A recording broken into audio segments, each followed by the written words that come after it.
Y nos vamos. Bueno, si mal no recuerdo, la clase anterior habíamos quedado hasta acá, que correspondía, aparte de lo que era este periodo de la guerra de Arauco, que era la guerra ofensiva, hablamos de la construcción de los fuertes, etcétera, y pasamos acá a la explicación que era la esclavitud indígena, que se autoriza en 1608 y donde dimos a conocer y comentamos que al final todo se va repitiendo a lo largo de lo que es la historia de Chile, que muchos elementos que antes ocurrieron ahora nuevamente se están repitiendo. De esto del alzamiento debido a que se encuentra en un periodo donde ya no se aguanta más puedo decir, el abuso, existe un alzamiento, viene la destrucción y después vienen los cambios. En este caso se ve con lo que vimos en la clase anterior, que era de 1608, cuando se autoriza la esclavitud indígena, y era especialmente porque no había la opción de conseguir mano de obra para los españoles, entonces lo que hacen es empezar a esclavizar a los indígenas. De esa forma tienen para trabajar en las tierras. Vamos a buscar acá a Josephine. Para trabajar en las tierras, pero va a llegar un momento donde tanto abuso cometido a provocar que en 1655 los indígenas hagan una rebelión que se va a extender hasta el río Maule, y solo se modifica, y por esta rebelión, se modifica la esclavitud años después. Es decir, se acaba la esclavitud, se abole la esclavitud en ese periodo. De esa forma, en 1683, la Real Cédula puso término a la esclavitud legal de los araucanos. Es decir, en 1608 se hizo de una forma legal, a través de una autorización que van a dar desde la propia España, para acá América, que puede existir la esclavitud indígena, y en 1683 se termina esa esclavitud legal. Eso obviamente dice que de forma ilegal puede que haya existido algún otro indígena que fue esclavizado, pero eso ya era de forma ilegal, ya no era, digamos, no cumplía las leyes o los parámetros legales que daba, en este caso, la Real Cédula o la Real Corona. Eso fue como lo último que quedamos, pero para poder retroalimentar un poquito hay que tomar en cuenta ciertos elementos, y uno de los elementos es, y a ver si me pueden responder, ¿qué es la guerra de Arauco? ¿Alguien recuerda qué es la guerra de Arauco? ¿O algún dato de la guerra de Arauco?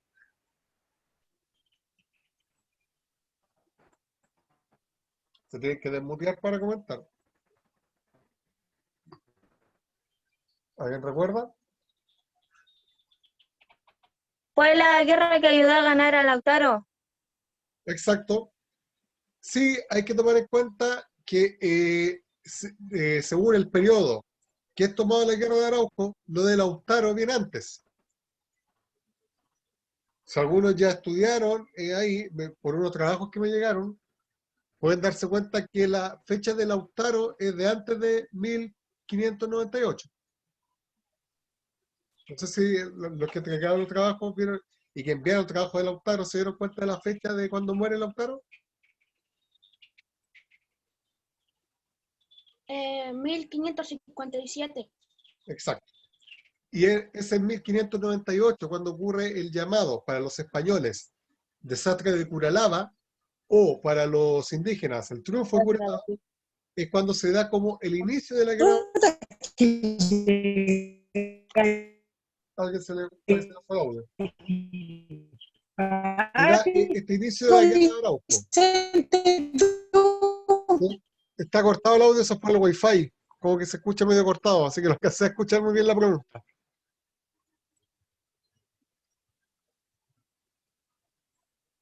Así que ahí parece que murió el audio. Bueno, ahí sí vuelve más a la pregunta. El tema, como les decía, empieza después, pero sí hay que tomar lo que hace Lautaro como una especie de antecedente, porque al final la rebelión o la revuelta que va a ocurrir con este levantamiento en Curalaba, por los trabajos forzados que existía con los indígenas, es muy parecido que lo que va a hacer ante Lautaro. Entonces hay que tomar lo de Lautaro, lo de Caupolicán, Galvanino como antecedentes. Y como dijeron, obviamente, entre Lautaro, porque es un antecedente, otro elemento más que podemos tomar en cuenta, si alguien recuerda más o menos la duración que tuvo la guerra de Arauco.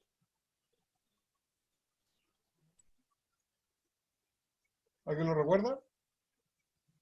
¿Aproximado? Más de 100 años. ¿Cuánto? Más de 100 años. Más de 100 años. Y mucho más. Sí, sigan sumándole años. Sigan Como sumando 300 años. 300 años aproximados. Como les decía en la clase anterior, hay que tomar en cuenta que no son 300 años de guerra, sino que van a haber periodos donde van a haber momentos donde van a comercializar productos, van a estar, digamos, tranquilos, van a empezar a tener, en este sentido, a tener relaciones comerciales y a relacionarse de forma amistosa, pero van a haber periodos donde también van a haber conflictos. De esa forma, hay que destacar que desde 1598 hasta 1818, que es cuando se logra la independencia de Chile, fue un conflicto entre indígenas con la corona española, obviamente acá toman en cuenta en base a lo que había acá en América, y desde 1818, obviamente viene un periodo que es como, entre comillas, un descanso, que va a estar más tranquilo, pero hasta, puedo decirlo aproximadamente 1890, un poquito antes, es que va a haber un conflicto ahí ya con el Estado chileno. Es decir, por eso se toma que son casi 300 años. Y si lo seguimos viendo hasta lo que pasa hoy en día, hasta el día de hoy, los indígenas, especialmente los mapuches, tienen conflicto con el Estado chileno y por lo mismo ellos piden el tener un Estado independiente dentro del mismo país que Chile. Algunos dicen que eso no puede ser, pero en realidad sí puede ocurrir porque se da el caso de países que tienen otro país en su interior. ¿Se recuerdan cuando las clases anteriores, cuando vimos la sociedad, mencionamos a los vascos? Y los vascos es un país al interior de España. Chile volvió a ir a un mundial de fútbol en el 2010, que fue en Sudáfrica. Y Sudáfrica, dentro de la misma Sudáfrica, que el territorio sudafricano, hay un país que se llama Lesoto. Entonces, sí se da que pueda haber una nación dentro de otra nación. En este caso, lo que buscan los indígenas, especialmente el mapuche, es generar una nación independiente. Entonces, podríamos hasta mencionar que el conflicto de Arauco sigue hasta el día de hoy. Por eso cuando vimos la clase pasada empezamos con la canción Arauco tiene una pena. Porque al final esa canción sigue siendo vigente hasta el día de hoy. Ahora, ya volviendo, entrando al tema, como dijimos, vimos por un lado que existían tres etapas. Las guerras ofensivas, las guerras defensivas y los parlamentos de las parlas. En este caso, la guerra ofensiva se da especialmente el tema de conflicto directo, de batallas, de la existencia de... no sé si recuerdan, yo les mencioné dos tipos de ataque. ¿Lo recuerdan o no? Uno era el que realizaban los indígenas a los españoles y otro era el que realizaban los españoles a los indígenas. ¿Recuerdan cuál eran? Vamos a buscarlo acá. Que parece que no lo recuerdo. Acá. Después de esto. Esto, ¿se recuerdan o no? Que existían los malones y las malocas. Sí, tío. Y los malones eran cuando los indígenas atacaban en las tierras de los españoles, donde robaban el ganado y robaban mujeres. Y la respuesta va a ser la maloca. Y la maloca es lo mismo, pero al revés. Es decir, va a ser cuando los españoles ataquen a los indígenas y le van a robar ganado y le van a robar a las mujeres. Y esto es uno de los elementos más importantes para explicar el mestizaje en Chile. Es decir, esta unión de indígena y de español para formar una tercera raza que son los mestizos. De esa forma, podemos decir que la existencia de todos nosotros es debido a esto. Así que recuerden bien el tema de que al final, debido a los malones y a las malocas, es que juega mucha importancia en la aparición de lo que es el mestizaje en Chile. Es decir, la guerra de Arauco va a provocar la existencia del mestizaje en nosotros. de esa forma, volviendo a lo que estábamos, nos toca ahora la guerra defensiva, que el periodo que ocurre la guerra defensiva es cuando se va a dar la evangelización, es decir, la entrega de la religión cristiana, especialmente la religión católica, a los indígenas. La eliminación del servicio personal de la encomienda. Hasta antes de esto, recuerden que existía la encomienda, donde existía esta especie de contrato, obviamente no era un contrato de un papel donde debían firmar ambas partes, pero se entendía como algo parecido, en donde el indígena aceptaba, entre comillas, puedo decir que aceptaba, el trabajo que debía realizar en las tierras del encomendero, que corresponde al español, y el español le va a dar seguridad, alimentación, la seguridad hablando del tema de que va a tener un hogar donde vivir, alimentación especialmente, y la entrega de la religión. Por eso acá se tiene que volver a tomar la evangelización, porque si se acaba la encomienda, ya el español no está encargado de entregar la religión al indígena. Y la encomienda se acaba por algo muy importante. ¿Y cuál es? ¿Qué es lo importante? ¿Por qué se acaba la encomienda? Estaba en la diapositiva anterior. Y que fue con lo que iniciamos la clase, que corresponde a lo que terminamos la clase pasada. Y sería, ¿por qué se levantaron los indígenas? ¿Contra qué fueron en contra? ¿Qué era lo que estaba pasando? Que los indígenas hicieron un levantamiento y que provocó que eso se acabara. De los españoles. Pero el levantamiento, ¿por qué fue? ¿Qué hicieron los españoles con los indígenas? Sí, por el exceso de maltrato. Por el exceso de maltrato. Le robaban todo lo que ellos tenían. Y además de eso, hicieron algo con ellos, donde los sometieron a algo. ¿Y cómo se llama ese sometimiento? Los esclavizaron. Exactamente. Entonces, ya no necesitamos, en este caso, que los españoles les den un hogar, les den alimentación y les den la religión a los indígenas, especialmente porque los esclavizaron. ¿Por qué? Porque si están esclavizados, deben cumplir sí o sí lo que se les diga, en este caso lo que se les manda hacer. Mientras que a través de la encomienda, el indígena aún tenía esa opción de irse del lugar donde estaba trabajando. Pero que al estar esclavizado, no. Por eso se acaba la encomienda, porque ahora van a ser esclavizados.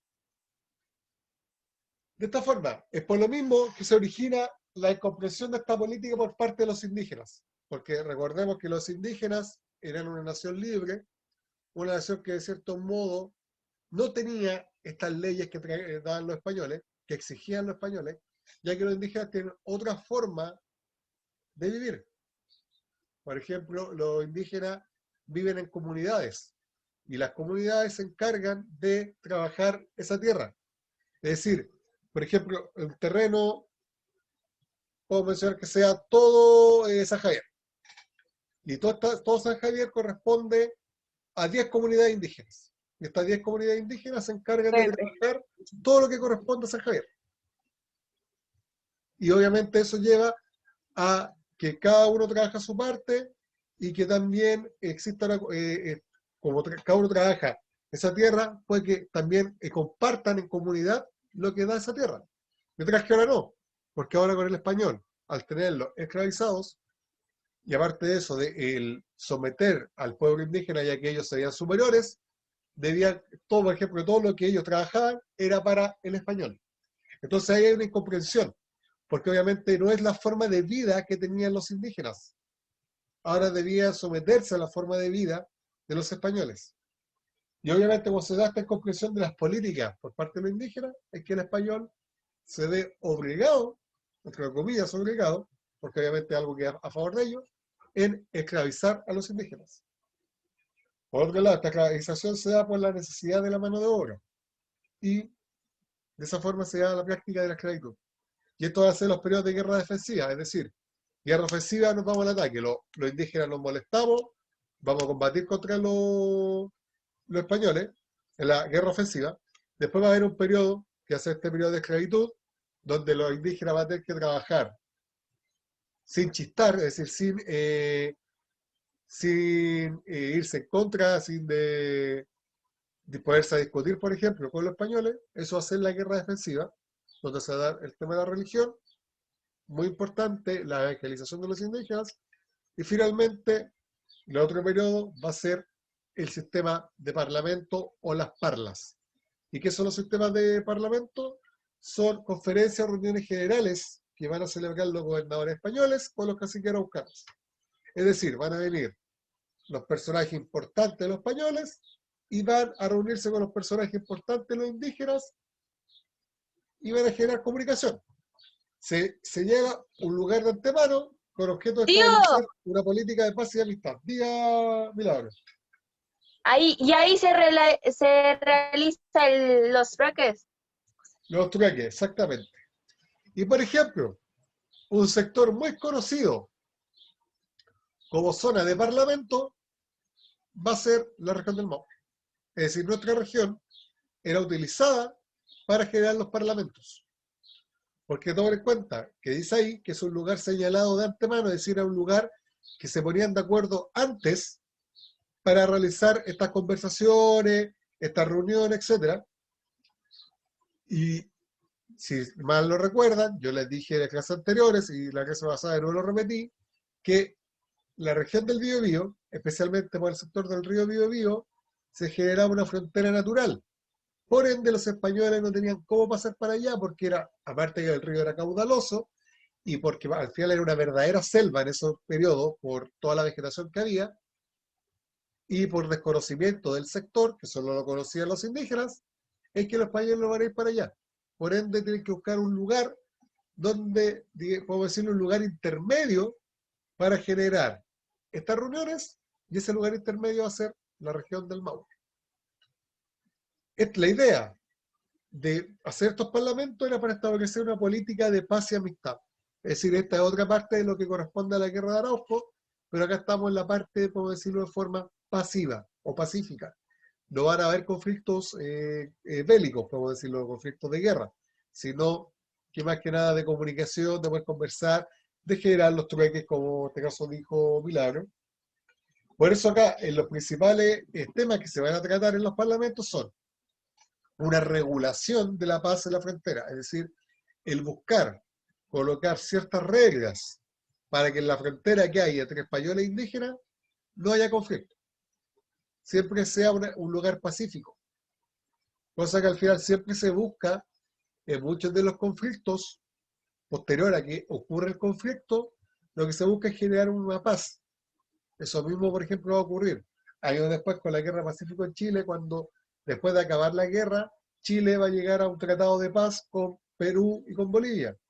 Eso mismo, por ejemplo, ocurre en otros países que después de la Primera Guerra Mundial, los países europeos, que fue Alemania, Francia, Inglaterra, etc., iban a buscar una regulación de paz en la frontera, en los límites de cada uno. Siempre se hace después de un periodo de guerra, es tratar de buscar la paz. Y en el caso de nosotros acá, con el sistema de parlamento, muchos años antes que ocurrieran estas guerras más conocidas, se buscó lo mismo. Y se buscaba generar un clima de paz en el sector de la frontera que había en los límites entre españoles e indígenas. Dentro de esto mismo, también se genera la evangelización. Los parlamentos van a ser utilizados especialmente también para evangelizar, para enseñar la palabra de Dios. Y es simplemente verlo en la imagen. En la imagen podemos ver, por un lado, a los conquistadores, a los españoles, al lado izquierdo, al lado derecho, a los indígenas, pero al fondo, ¿qué se ve? Al fondo de la imagen, al medio, al fondo, ¿qué hay?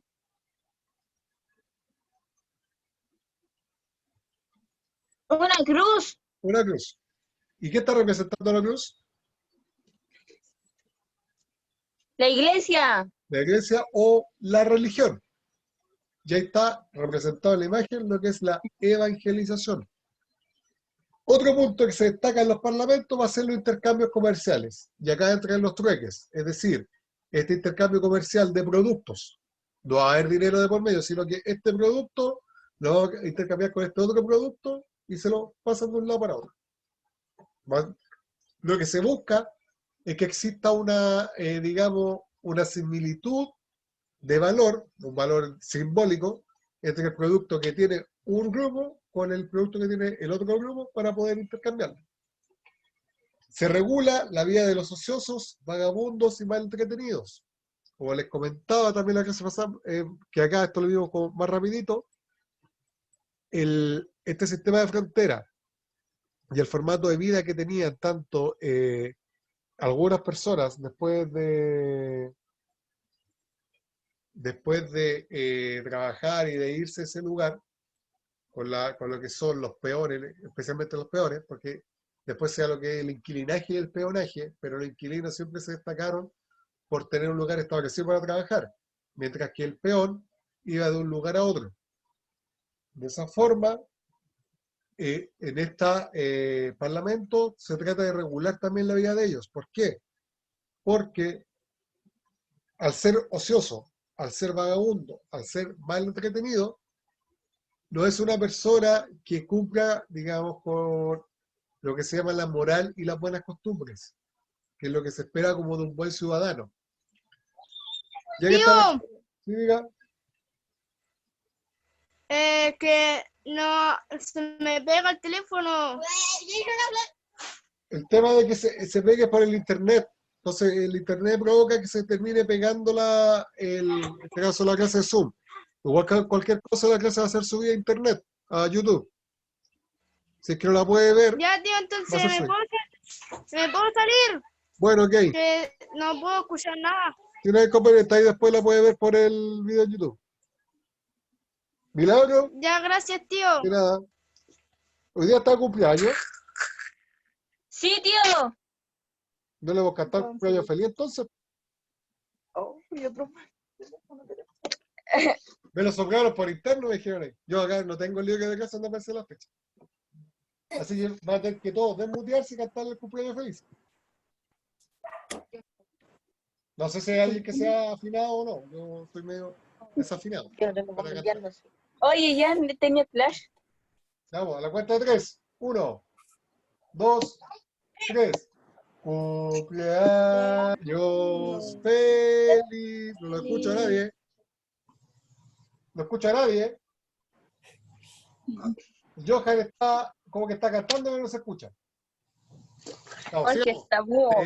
Deseamos a ti. Ahí lo estoy escuchando. Cumpleaños, milagro. Eh, que lo cumplas feliz. Feliz cumpleaños, milagro. Que tengas muy buen día. Aplauso. Gracias, tío. Bueno, sigamos entonces.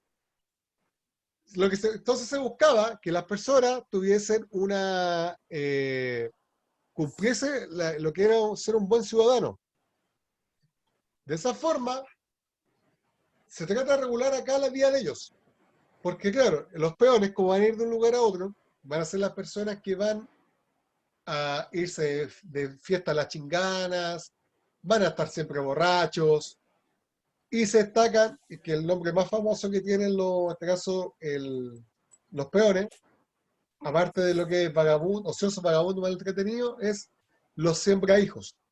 Porque un peón va a ir de un lugar a otro, no va a tener digamos, una pareja estable, entonces va a ir teniendo hijos en cada lugar donde él va a estar trabajando y que después se va a ir. Y esto va a provocar en gran medida lo que posteriormente van a ser los niños guachos en Chile. Es decir, los niños que no van a tener un padre presente y que después van a tener la mamá, y si la mamá tiene que trabajar, ese niño va a estar casi abandonado. Y es originado especialmente por la vida que llevan los peones. Entonces lo que se busca también acá en los parlamentos es poder regular lo que pasa con ellos. Es decir, tratar de colocarles medidas más punitivas a quienes estén armando desorden, a quienes no cumplan con esta idea de buen ciudadano, y eso se veía en lo que son los parlamentos. Por eso, por ejemplo, se destaca que existe el primer parlamento, que fue el gobernador Francisco López de Zúñiga, que ocurrió en Quilín, 1641. Existe el parlamento de Paiscaví, 1612. Y hay uno más que se destaca, por ejemplo, y es el siguiente nombre. El tercero, ¿qué dice? ¿Cómo se llama la persona?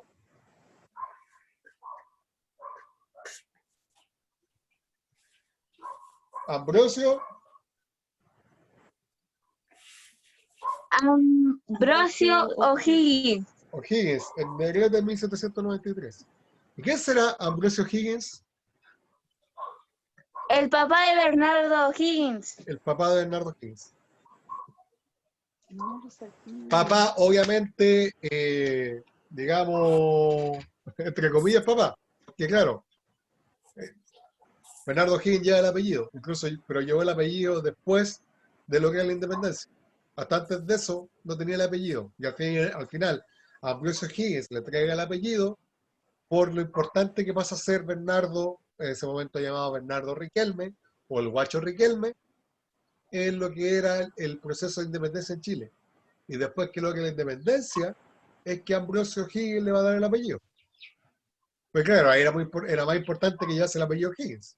Pero hasta antes de eso, aunque obviamente toda la gente sabía que él era hijo de Ambrosio O'Higgins, pero él nunca le había entregado el apellido, porque obviamente fue de una relación extramarital, es decir, una relación fuera del matrimonio que tenía Ambrosio O'Higgins con Isabel Riquelme Mesa.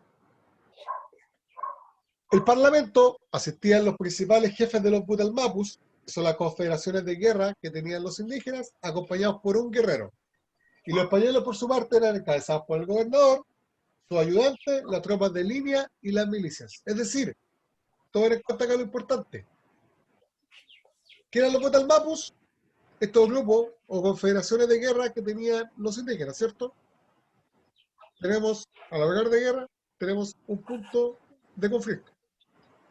¿Por qué eran acompañados los jefes de los Butalmapus?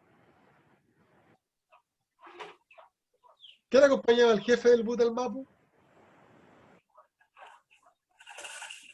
Lo hizo al final, a su lado izquierdo, en el parrafito que está abajo, en la última línea dice quién acompañaba al jefe del Butalmapu. ¿Quién era?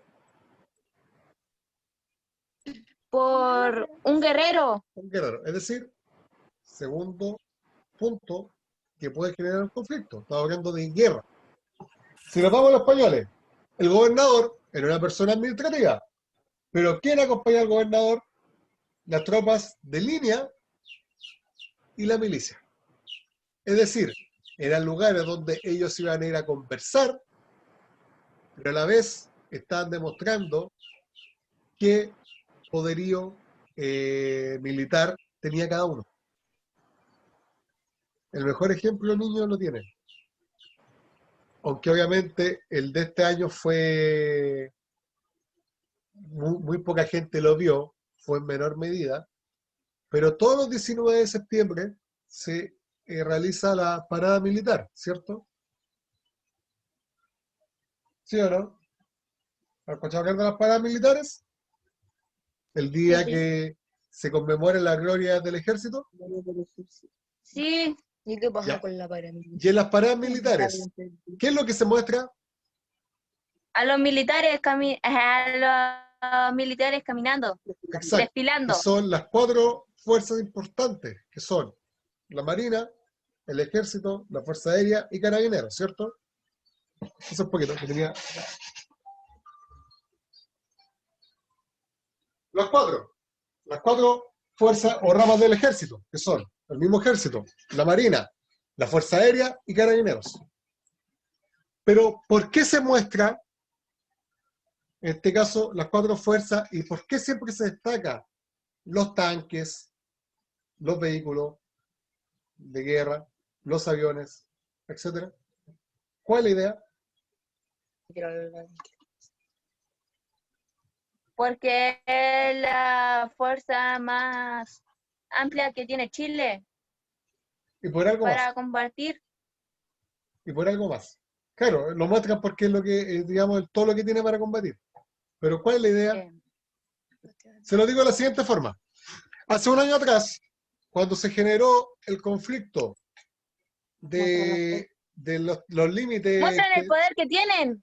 Exacto. Y se los muestran a los países extranjeros. ¿Y cómo se los digo? Hace años atrás hubo un conflicto por los límites marítimos con Bolivia y también un límite marítimo con Perú.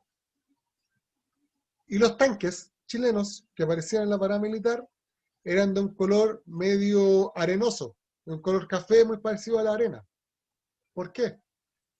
Porque era para demostrar que de esa forma estos tanques estaban listos para ir a combatir, y especialmente en los sectores más desérticos de Chile, Atacama. Y obviamente para el norte, a pesar que ya para allá puede haber más ciudad, puede haber un poquito más de vegetación, pero aún así en el norte se destaca el clima más desértico. Muchos años antes había conflictos con Argentina, tanto vehículos militares como los tanques eran de un color blanco, porque tenían que pasar la cordillera, por ende era sector donde había nieve. Entonces lo que están haciendo ahí es como demostrarle, en este caso a los países vecinos, con los cuales pueden haber más conflictos, este es el armamento que tenemos. Esto es lo que nosotros somos. Así que ustedes deben tener cuidado si quieren irse a una guerra con nosotros. Acá, en lo que ocurre con los parlamentos, es muy parecido. A pesar que el parlamento era tratar de buscar la paz, de que existan ciertas regulaciones, de que no haya conflicto en las fronteras que había entre españoles con indígenas, pero están llevando de ambos lados sus poderíos militares. Obviamente los indígenas van a ir, el jefe del Butalmapu, con un solo guerrero, pero hay que tomar en cuenta que eran muchos Butalmapus, es decir, había muchos jefes de Butalmapus con muchos guerreros que correspondían a cada uno de esos Butalmapus, pero por el otro lado el gobernador, que era una función administrativa, pero iba las tropas de línea y las milicias. Es decir, para demostrar también, mira, esto es lo que nosotros tenemos, así que tengan cuidado de que nos vayamos a un conflicto. Tratemos de evitar la guerra. Porque si hay guerra, nosotros tenemos todo esto para defendernos o para atacarlos. Eso es lo que se destaca especialmente en estos momentos, que a pesar de que haya un tema de paz, están demostrando cuál es su poderío. Acá hay una imagen, especialmente lo que ocurría como castigo, y esto se destaca especialmente a un personaje que yo se los mencioné la clase pasada que podían investigarlo. Y ese personaje es Galvarino, a quien le cortaron sus extremidades, pero solo los brazos, a la altura de los codos, para demostrarle a los indígenas de que eran capaces los españoles si es que seguían combatiendo. Aún así Galvarino, que era un guerrero sumamente férreo, es decir, él iba a seguir combatiendo, se colocó una especie de cuchillas, obviamente se la hicieron ahí mismo, después se la amarró a lo que le quedaba de su brazo para seguir combatiendo. Al lado tiene la imagen de un indígena. Otro que se destaca es Lautaro. Siempre que aparezca la imagen de un indígena con un caballo, es Lautaro. ¿Y por qué va a ser Lautaro? Porque se está destacando que él tomó parte Él aprendió a combatir en caballo. Exacto, y lo que hizo fue tomar parte de lo que era el combate que realizaban los españoles, que los españoles combatían en caballos. Había una parte de los españoles que estaban en guerra que lo hacían a través de la caballería, es decir, la utilización de caballos para combatir. Y lo que hizo Lautaro fue tomar esta táctica de guerra con los caballos, él aprende a andar en caballo y va a llevar eso a los indígenas para combatir a los españoles. Por eso se destaca que Lautaro o Leftraru es quien está en el caballo. Así que la imagen donde ustedes vean a un indígena con un caballo es Lautaro. Y como consecuencias hay que destacar que la frontera va a constituir una zona de intercambio comercial. Es decir, los límites que van a haber entre españoles con indígenas van a ser utilizados para el comercio. Especialmente se va a destacar el comercio. Y la relativa paz y la voluntad mapuche permitieron crear algunos asentamientos al sur del Biobío. Lota, Arauco, Nacimiento, Negrete, Angol, Paicabí, Puren, Repocura y Boroa. Esto asegura la comunicación terrestre entre la Concepción y Valdivia, que desde 1646 contó con fortificaciones que impedían el desembarco de piratas y corsarios. Es decir, en ese periodo, los indígenas se van a colocar en toda la novena región, toda la región de la Araucanía, y en parte de la octava, y también en parte de la décima.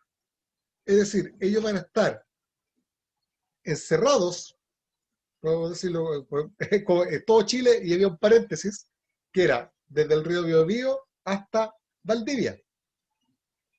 Los españoles tenían que llegar con barcos al sur y situarse de Valdivia hacia el sur, y desde, obviamente, el río Biobío hacia el norte. La región de la Araucanía era solo indígena.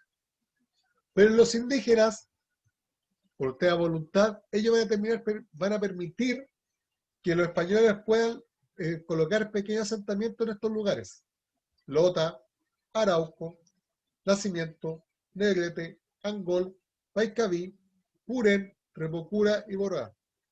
Por ahí se van a destacar, por ejemplo, los fuertes. El fuerte que está en Arauco, que es el nombre de fuerte porque es un lugar que van a generar un cierre para permitir la seguridad del sector, los españoles, pero lo van a hacer especialmente porque de esa forma podían impedir el desembarco de piratas y corsarios en Chile.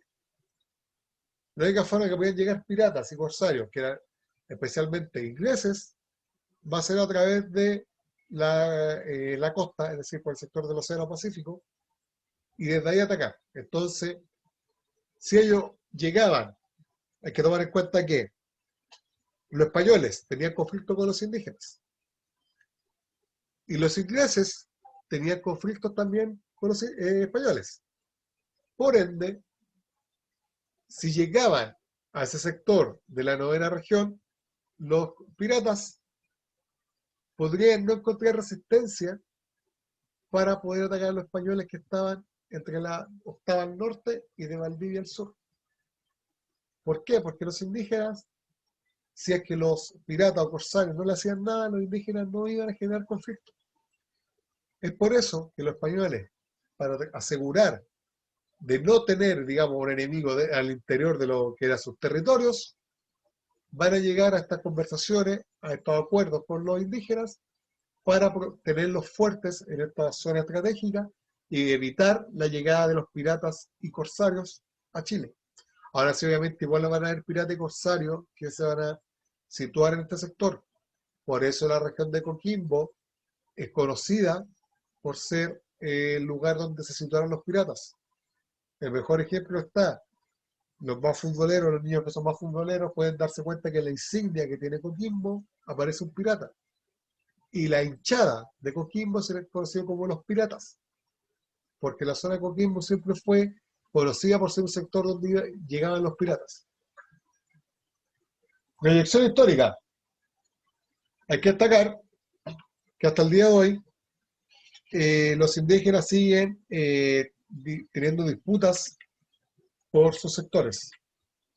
Se van a dar a través de la historia, como les dije, se acaba esta guerra de Arauco en sí en el siglo XIX, casi llegando a 1890, los periodos de 1873 aproximadamente, pero obviamente después igual se van a haber más conflictos, y a través de la ocupación de la Araucanía, donde se destaca que supuestamente la idea era el llegar a un acuerdo con los indígenas que estaban en la región de la Araucanía, pero al final terminó el Estado chileno a través de la militarización, sometiendo a los indígenas y separándolos para poder ocupar ese territorio. Y obviamente lo que ocurre en el siglo XX, a final del siglo XX y la actualidad del siglo XXI, se da esta reivindicación indígena, es decir, volver a darle importancia a lo que era nuestro, al inicio de lo nuestro. Por eso se destaca esta imagen donde por un lado está toda la central hidroeléctrica en territorio mapuche. Y hay que destacar que los mapuches son los únicos que tienen un río que hasta el día de hoy se mantiene libre de contaminación y se mantiene libre de la utilización de ese río para otros fines. Todo el resto de los ríos de Chile o están contaminados o están siendo utilizados para centrales hidroeléctricas. Y abajo, no a la militarización de las comunidades, libertad de los presos políticos mapuche, marichihuevo. este caso, obviamente, lo otro que se pide es que este lugar no sea militarizado y que al final, llevado a todo lo que está pasando hoy en día, en muchos casos se están dando cuenta que no son los mapuches los que están atacando, sino que son el mismo Estado chileno para mantener siempre a la población atenta de que son los mapuches los ofensivos. El mejor ejemplo está en lo que ocurre en el sector que está en la octava, por la costa, que fue mencionado hace poco, Laraquete. Está casi ahí por los límites de la octava y la novena. En Laraquete, hace poco salieron las noticias de que el tema de que los mapuches están atacando el sector y al final dentro de lo que investigaron en la noticia de fue Chilevisión le salió el tiro por la culata porque los mismos vecinos del sector dijeron lo que están haciendo esto no son los mapuches, llevan muchos años viviendo acá y nunca antes se había generado este tipo de conflictos porque ellos cuidan el territorio y hoy día se está dando. ¿Y por qué hay que destacar esto? ¿Por qué existe este cuidado de los territorios por parte de los indígenas de los mapuches? Porque recordemos que desde su ancestro, desde esta idea religiosa que tiene ante su cosmogonía, está el cuidado de las que son las fuerzas de la naturaleza y una de ellas es la tierra. Si la tierra me está dando a mí productos, yo la debo cuidar. Y los mapuches por eso es tanto el cuidado por el que cae este río o de las disputas que hay de mantener esta central hidroeléctrica, que no exista ahí en territorio mapuche, eliminarlas, porque van a cuidar su territorio. Finalmente, hay que destacar que el pueblo mapuche ha sufrido despojos, los han vivido todos, los que se quedaron en sus tierras y aquellos que por razones económicas emigraron a las ciudades, pero es común que ellos mismos reconozcan que lo que más mal lo han pasado son quienes partieron a las urbes, es decir, quienes partieron a las ciudades. ¿Por qué? Porque claro, ahí a lo mejor los separaron, les quitaron las tierras. Por ende, ellos siguen allá y tratan de luchar por sus tierras. Pero los que al final terminan siendo mayormente discriminados son los que se fueron a vivir a las ciudades. De generar esta diferenciación, obviamente hoy en día existe esta reivindicación y se trata de que no sea así. Pero hasta, puedo decir, unos 20 años atrás, que fuese mapuche, era mal mirado. Existía, era como muy todavía notoria la xenofobia que provocaba en cierto modo otra raza que eran mal mirados. Claro, hasta el día de hoy se va cambiando, existe esta reivindicación de darle importancia a lo que son nuestros inicios. Y por eso se trata de cambiar todo esto. Pero hasta hace un año atrás todavía existía este conflicto, al final que muchos, como dice acá, porque esto es una frase, no me acuerdo quién la dijo, pero era una persona que era mapuche, era como un personaje que se destacaba dentro del mapuche, y él dice que los que más lo han pasado mal ha sido quienes han tenido que emigrar a las ciudades. Pero al final en las ciudades es donde más existía digamos, este rechazo hacia los indígenas. Y bueno, niños, eso es lo que hay que destacar de lo que es la Guerra de Arauco, es decir, estos conflictos que va a haber entre españoles e indígenas, especialmente lo que son los mapuches, y que al final la Guerra de Arauco no fue un periodo de 300 años de guerra, sino que hubo periodos de conflicto y periodos donde iba a reinar la paz por los intercambios comerciales. Y lo que hay que destacar especialmente es que gracias a esta Guerra de Arauco, a la existencia de las malocas y los malones, es que se va a permitir la existencia de los mestizos en Chile. Obviamente antes igual se iba a dar, se dio antes de estas relaciones entre españoles e indígenas, pero lo que es la Guerra de Arauco, las malocas, los malones, va a permitir que eso sea ya mucho más notorio, se realice, por decirlo, se realice en masa y el mestizaje explote, es decir, de esa forma aparezca el mestizaje para quedarse. Y de ahí obviamente con eso, y la existencia de todos nosotros, que al final somos, por muchos ancestros, somos hijos de españoles con indígenas. ¿Hay alguna duda hasta ahí, niño, de lo que vimos hoy día? ¿O consulta? ¿No? ¿O sí? ¿Eso sí? ¿Hay consulta? ¿No? ¿No hay consulta? Bueno, niños, esta era la última clase que tenemos. Recuerden la actividad, los que faltan, algunos entregaron. La actividad es hacer esta ficha técnica en donde hay que destacar un personaje de la Guerra de Arauco, colocar obviamente parte de la biografía de ellos, puede ser el nacimiento, la fecha de muerte, etcétera, y algunos hechos importantes que haya realizado esa persona. ¿Ok? Tío, Recuerden sí, diga. ¿usted no me ha mandado tarea? Esa es la tarea, pues la ficha. Hay que hacer una ¿La ficha. Hay que hacer una ficha donde usted tiene que elegir un personaje de la Guerra de Arauco. La clase pasada mencionamos harto. Lautaro, Pedro de Valdivia, Caupolicán, Ah, yo ya lo hice. Galvarino, Luis de Valdivia, se olvidó el nombre, Alejo, que era el mestizo, y el nombre de la persona que yo le mencioné. El mestizo Alejo. ¡Un El mestizo Alejo, no, afiche! pero yo le había mencionado, le mencioné a Colo- Francisco Núñez de Pineda, Colo. etcétera. Entonces usted elige un personaje y hace una ficha con él, es decir, coloca la biografía de este personaje, algo pequeño, y los hechos más importantes que se destacó. No. Y esa es la actividad que hay que hacer Ya. ¿Cómo? de aquí hasta el viernes. Chimaronco. Chimalonco, exacto, Colo Colo, Inés de Suárez. Dígame, Milagro. Alonso de Rivera. Alonso de Rivera. Alonso Rivera. Tío, Exacto. ¿cuándo va a ser reunión?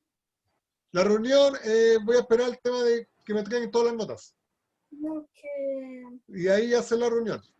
Porque el martes pasado nosotros no tuvimos reunión de profesores, porque no sé qué conflicto hubo. Así que este martes tiene que haber, mañana. Y ahí ya tenemos que estar viendo las fechas, yo me comunico y a lo mejor yo creo que se va a esperar que los profesores traigan las notas, es decir, van a tener la próxima semana van a traigan las notas y ya al tener todas las notas, ahí hace la reunión para ver lo que es promedio. Tío, Diga, Bájale tu ¿me tarro. puedes el nombre de los hombres? Caupolicán, ¿Cómo? Caupolicán. Tío, Lautaro. Diga, Milagro. después mi mamá se lo manda por el grupo. Bueno, Los nombres. ahí lo vamos a mandar por el grupo. Los tiene todo Jorge. anotado. Tiene todo anotado. Ah, gracias, Milagro. De nada, Jorge. Es que, Y ahí después va a hacer el envío de la actividad, tienen hasta el viernes para colocar la nota. Así que esa sería la última clase del año. Después solo quedaría la nota y ahí yo, como le digo, si ya teniendo todas las notas, me comunico a través del grupo para hacer la última reunión, ya viendo los promedios. ¿Alguien que tenga que decir algo, alguna duda, consulta?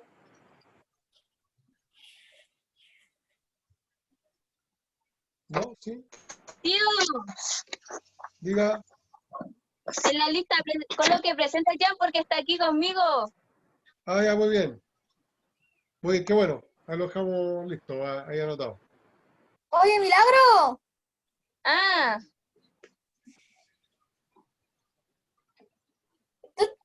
El Jan está en tu